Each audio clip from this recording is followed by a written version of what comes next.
Voici une animation réalisée à l'aide du logiciel Scratch.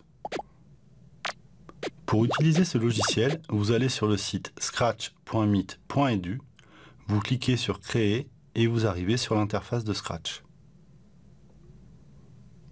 Vous pouvez aussi choisir de télécharger le logiciel et l'installer sur votre ordinateur pour l'utiliser hors ligne.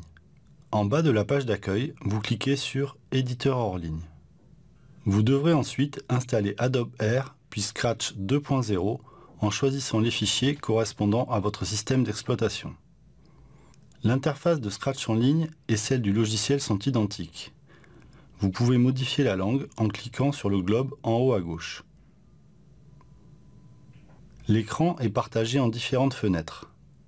Celle qui vous permet de gérer les différents arrière-plans et lutins de vos programmes est située en bas à gauche. Les lutins sont les personnages ou les objets que l'on anime à l'aide des programmes créés.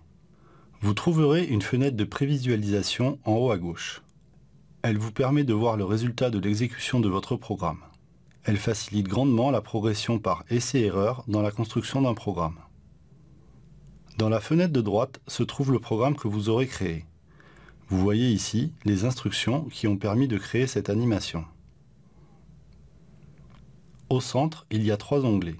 L'onglet Script, l'onglet Costume qui permet de gérer les différentes apparences des lutins, et l'onglet Son pour gérer les musiques, paroles ou effets sonores de vos programmes.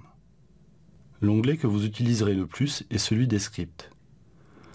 Vous avez ici différents menus dans lesquels vous avez tous les blocs instructions pour créer vos programmes. Vous avez par exemple le menu Mouvement en bleu avec les blocs qui permettent de gérer les déplacements des lutins. Chaque bloc reprend le code couleur de son menu. Un élément important pour démarrer un programme est de lui donner un déclencheur. Dans le menu Événements, les blocs sont arrondis sur le dessus car ils se positionnent au début d'un programme. Par exemple ici, quand on clique sur le drapeau vert, le programme va s'exécuter. Vous aurez besoin régulièrement de reprendre un fichier déjà commencé. Si vous avez installé Scratch 2.0, votre fichier va s'ouvrir avec le logiciel. Sinon, à partir de l'interface en ligne de Scratch, vous cliquez sur Fichier, Importer depuis votre ordinateur et vous cherchez le fichier souhaité.